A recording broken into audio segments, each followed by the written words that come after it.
Hello বন্ধুরা, সবাইকে স্বাগত জানাই স্টাডি সাকসেস কোচিং সেন্টারে। বন্ধুরা, তোমরা জানো আমরা আগের যে ক্লাসটা দিয়েছিলাম ওয়েস্ট বেঙ্গল পুলিশের কনস্টেবল 2021-এর যে প্রিলিমস এক্সামটা হয়েছিল সেই এক্সামেরই জেনারেল অ্যাওয়ারনেসে 50খানা কোশ্চেন। তো আজকে যেটা আলোচনা করব 2022-এ ওই মেন্স যে এক্সামটা হয়েছিল, ঠিক আছে, কনস্টেবলের মেন্স যে এক্সামটা হয়েছিল যেখানে 25খানা জেনারেল অ্যাওয়ারনেসের কোশ্চেন ছিল, তো সেই কোশ্চেনগুলো আলোচনা করব। তো যেটা আমাদের আজকে কিন্তু ওয়েস্ট বেঙ্গল পুলিশের ক্লাস নম্বর 6। এবার দেখো, তোমাদের আগের দিন যে হোমওয়ার্কটা দিয়েছিলাম, বাংলায় তত্ত্ববোধিনী সভার প্রতিষ্ঠাতা কে ছিলেন? তো এটা সঠিক অ্যান্সার হয়ে যাবে কি? সঠিক অ্যান্সার হয়ে যাবে দেবেন্দ্রনাথ ঠাকুর। তো এটা সঠিক অ্যান্সার, সর্বপ্রথম সঠিক অ্যান্সার দিয়েছে রাজকুমার। রাজকুমার সর্বপ্রথম সঠিক অ্যান্সার দিয়েছে, তারপরে দিয়েছে A.K. বিনেশ, তারপরে আমিরুল দিয়েছে সঠিক অ্যান্সার। তো এরপরে চলে যাবো আমরা আজকের হোমওয়ার্ক। আজকের হোমওয়ার্ক যেটা দেখে নাও তোমাদের জন্য, নিম্নের কোন বাঁধটি সেচের জন্য তৈরি হয়নি? সেচের জন্য কোনটা তৈরি হয়নি? ভবানী সাগর, শিব সমুদ্রম, কৃষ্ণরাজা সাগর, আর হচ্ছে ভাকরানাঙ্গাল। তো কোনটা সেচের জন্য তৈরি হয়নি সেটা তোমাদের জানাতে হবে, ঠিক আছে? কমেন্টে জানাবে অবশ্যই।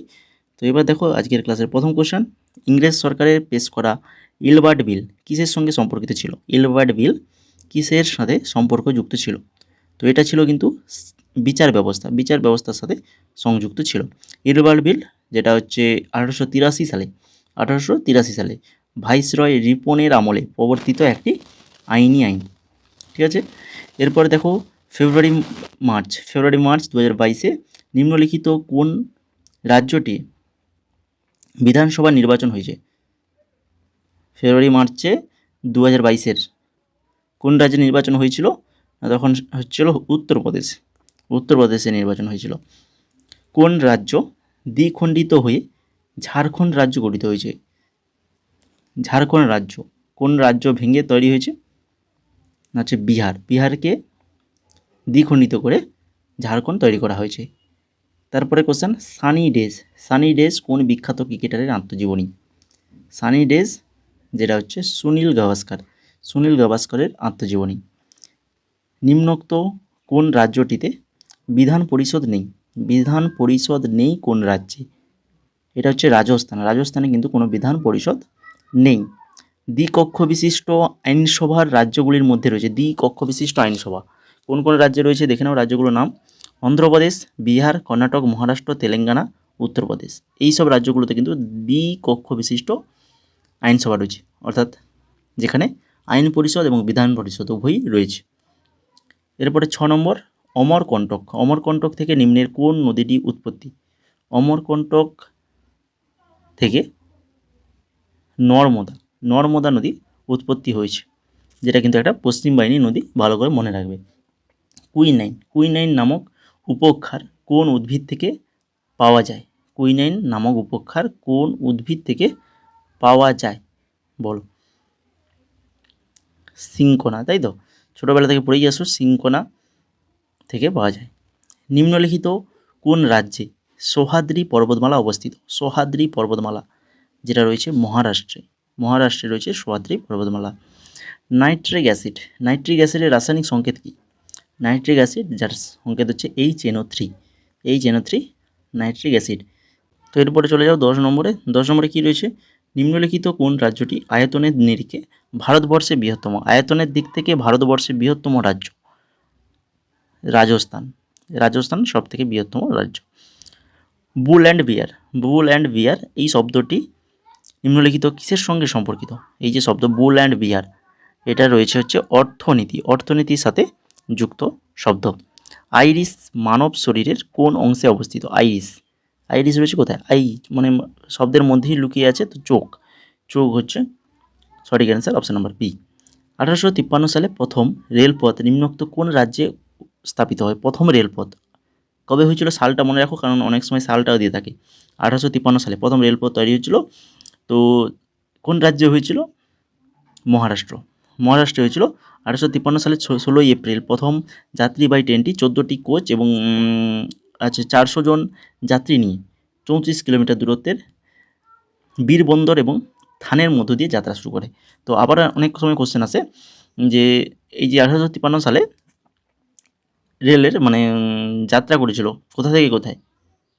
প্রথম যে রেলপথ যাত্রা হয়েছিল, তাহলে মনে রাখবে বোম্বে থেকে থানের মধ্য দিয়ে যাত্রাটা হয়েছিল। ঠিক আছে।